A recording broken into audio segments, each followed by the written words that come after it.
All right, we were joined by Texas Tech head coach Gerry Glasco and players NiJaree, Canady, Hailey, Toney, and Makayla, Garcia. Reminder to please silence your cell phones. Give your name and media affiliation anytime you want to ask a question with the mic. Shooting the press conference with cell phone video is prohibited. And then if you're on the Zoom, make sure to raise your hand if you want to ask a question. We'll start with an opening statement from Coach Glasco, then go to questions just for the players. Dismiss the players, then go questions just for Coach Glasco. So if you have an opening statement, feel free. All right. Man, just exciting. The crowd, the environment here is fantastic. Oklahoma City is just a fantastic place to play. The College World Series has been become a great celebration of girls fast pitch softball at the college level, and we're just honored to be here and appreciative to be here. As far as the game, I guess you got to start everything with NiJaree in the circle. She just so fantastic, and I thought she pitched a gem of a game. You know, she's able to attack the strike zone. And you get to the World Series and you play with a zone. It's, you know, the strike zone here is a very disciplined strike zone. And so you have to be able to challenge that zone, especially early in the count. And I think that's what separates her from most pitchers. She's good enough, she's talented enough to really pound the strike zone and still get the ball past hitters. It's really hard to square her up. So I thought she did a tremendous job against a very good hitting team. And in a World Series strike zone. I thought she was outstanding. I thought our defense was outstanding again tonight. No errors, it looks like. And then we just found a way to win. And that's kind of what we've become. We pride ourselves on being a mentally tough team, a resilient team that can go out under pressure and play defense when we have to play defense in tight moments. And then we pride ourselves as a team that'll find a way to win, whether it has to be with a double off the wall, a home run, or using our speed and our wheels. And we use our whole roster. We've learned to play everybody at this point in the season. My players all know their role, and they've all accepted their role. And we try to give as many people as we can an opportunity to help us win a game. And they did an outstanding job. I thought Makayla's base running, that took a lot of nerve to trust me right there.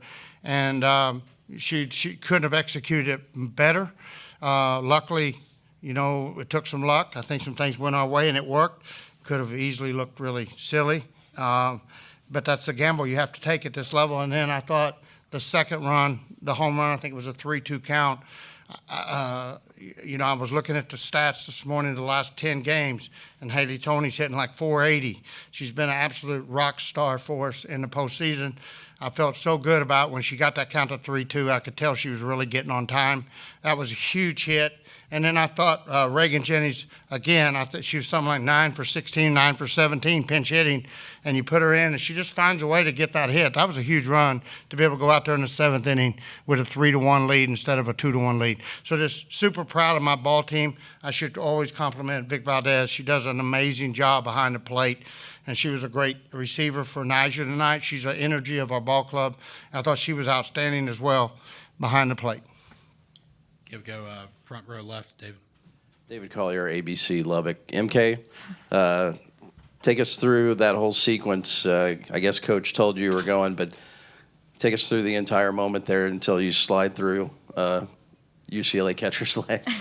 Yeah, so we had a plan. Coach Glasco told me, hey, we're gonna go and we're gonna take a chance. And I had to trust him in that moment, and I trust him. He's a great coach, and so I was like, you know what, we're gonna do it. And it had to work in our favor, and luckily it did. And it got us all the momentum in our dugout to, you know, let NiJaree do her thing, and then let our offense, you know, take confidence at the plate and start swinging and start hacking. And so I thought it was just a cool moment, and you know, it was just a crazy moment just to slide in between someone's legs at the World Series, but yeah. Okay, we'll go front row right.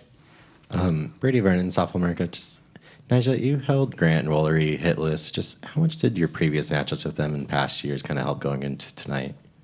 Yeah, I feel like they helped a lot. I know Coach Tara went back and watched all of the games, and obviously those are two of the best hitters in the game. So we're definitely smart about pitching to them, knowing the damage that they can do. But yeah, I feel like I had a decent game against them, and all credit to Coach Tara, honestly, for just her pitch calling. Okay, we'll go second row left. Ryan Campos, CBS Lubbock. Hailey, a moment for a freshman like yours to deliver that way. The first home run here at the Women's College World Series for Red Raider softball. Just describe that emotion and what that moment meant for not only you, but also the program as a whole. Yeah, my second at bat, I was like on it. I felt like good when I swung. It just didn't happen to go my way. And then my third at bat, I just was literally trusting my swing and him telling me to get on top.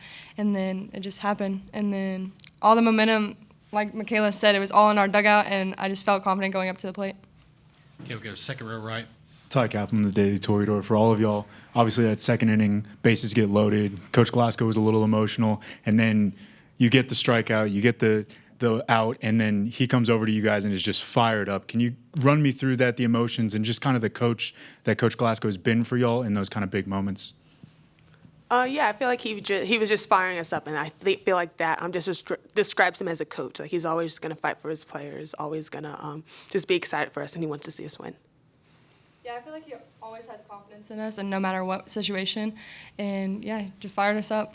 I definitely think like you can feel his energy in our back pocket, and it gives us confidence on the field and at the plate, and he's rooting for us and he wants the best for us, and so it's good to have him in our back pocket with all that energy. Okay, we go second row left. Pete Christie, KCBD in Lubbock. For all the players, a lot more work to do, but you get another day off, and you're in the College World Series semifinals. Can you all talk about that?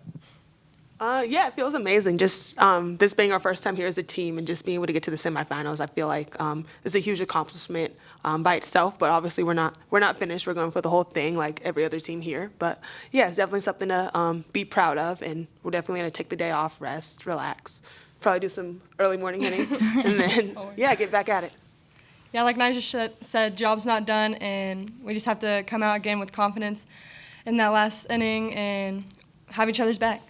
I'd say just coming off a win, getting a day off, it's going to be nice for us going into our next game, and it gives us a lot of confidence. But also just like this team is just so special, and we're getting to show the world that, and it's just a good moment to have with each other, and just being there for each other and fighting for each other. So yeah.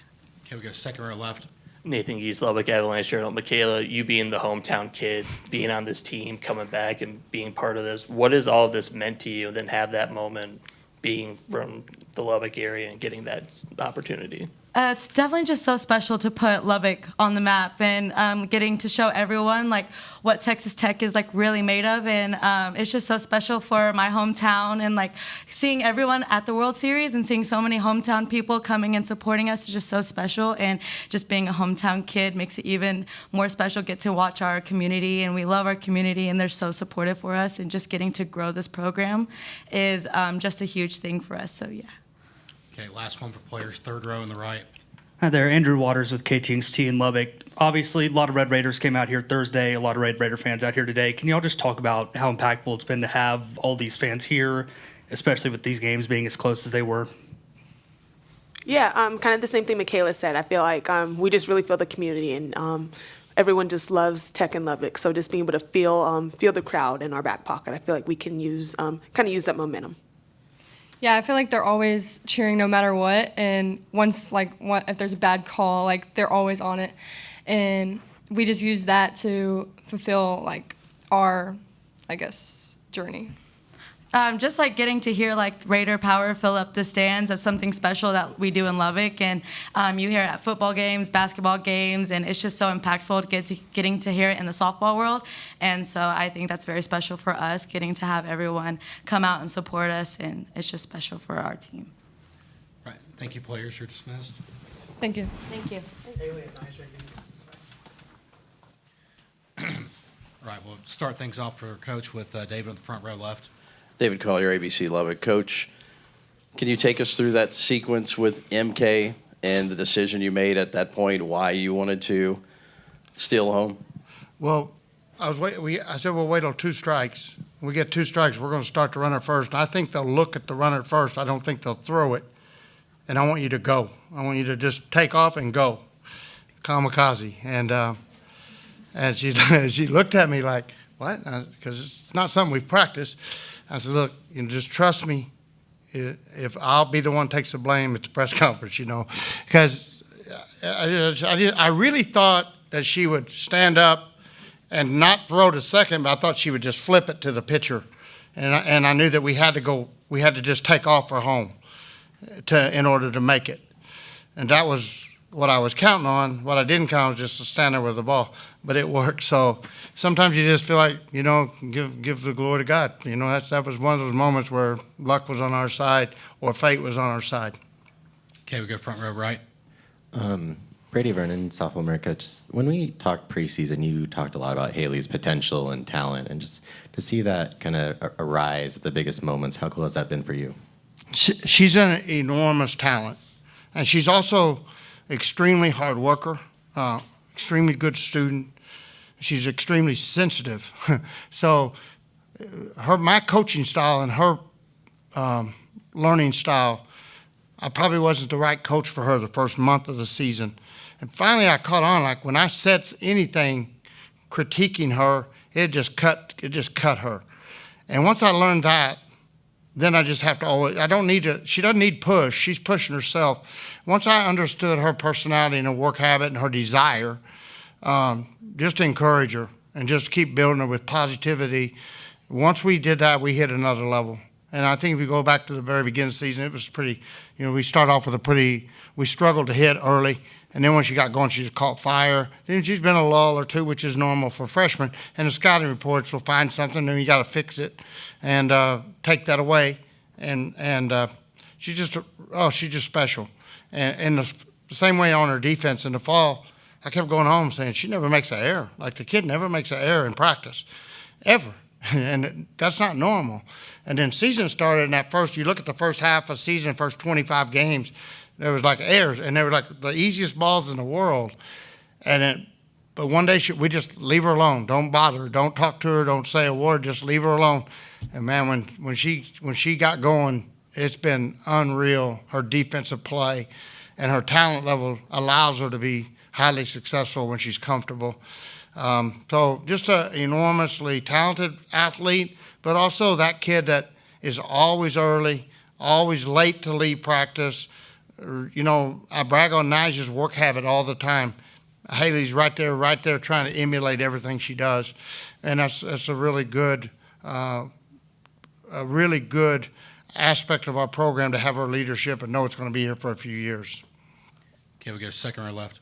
Nathan Geese, Lubbock Avalanche Journal. We obviously know everything about NiJaree and how good she is, but how important is it for Hailey and Makayla and Reagan to have those moments and kind of you can rely on everybody to kind of step up in different aspects when you need them the most? Yeah, I think it's really important to give them a chance. Like give kids chances to help us. Because you're asking them to get up at 8:30 and go to hitting at 9 o'clock. And, we've had to work. Offensively, we're not the juggernaut, and we don't have that talent maybe that some of the top programs has been around for a while. We've worked really hard to get where we can score runs, but we know we got to work really hard. And so I'm asking everybody in the dugouts working really hard. Everybody's doing the same thing every day. And they may only get one at bat, but that one at bat's really important for them mentally to know that they had an opportunity to help their teammates and to play for their sisters in the dugout. Because that's what it has to be, like a sisterhood. It has to be become like a family of players that they're fighting for each other, and that's your strongest emotional. That you get more power out of that emotionally than any other thing when you get them playing to take care of their family. And so you got to give them a chance. You got to put them in. And Reagan Jennings has got a really nice. You look at she pinch hits well. She also pinch hits really well on any flat pitch or curve ball, rise ball. That's where she's at her very best. So it was a good matchup for her. And I was just playing a hunch there. And I hope. I don't even remember, I think it may have been Demi, but they can't take that personal. It doesn't have anything to do with them. It's got everything to do with giving Reagan a chance to impact our team, especially when I didn't get her in last night. No, I did get her in last night. I didn't get Logan in last night, so I had to get him in. I thought, I want him to have a chance to help us. So. All right, last question would be from Eric Lopez on Zoom. Eric Lopez, D1 softball coach. You were obviously pretty animated there early on in the ball game and fired up. How much of that was to fire up your team and a lot of your players that haven't been in this stage before? You talking about the umpire? Yes. Okay. Yeah, Steve Gould's really good. I've watched him umpire for years and years. He's a tremendous umpire. And he's here for a reason. He's a tremendous umpire. But he's calling the World Series zone, and they're doing exactly what they've been asked to do at the World Series. And we talk about it in our bullpens, you know, take the umpire out of the equation. You've got to pound the zone early, and once you get ahead in the count, then the batters will swing at anything like they normally do. But I also, he's a veteran umpire. And he was really, I told him, I said, you made up your night easier and my night easier when he gave me the warning. He had to warn me. I gave him no choice but to give me the warning. But I thought it was really important for my team to know, like, hey, I'm going to fight for you here. I've got to fight for you because they're still learning me and they're still learning who I am. And it was nothing at all to do with Steve. It was everything to do with me making sure my team knew I was going to battle for him. And he's a tremendous umpire. And his strike zone, I'm sure when we watch it, it's going to be just like it always is, a tremendous strike zone. But it's a World Series strike zone. And catchers and pitchers and coaches don't always like it, but it's a true strike zone. And it's what we need here at Oklahoma City. Okay, that'll wrap things up. Texas Tech. Thank you.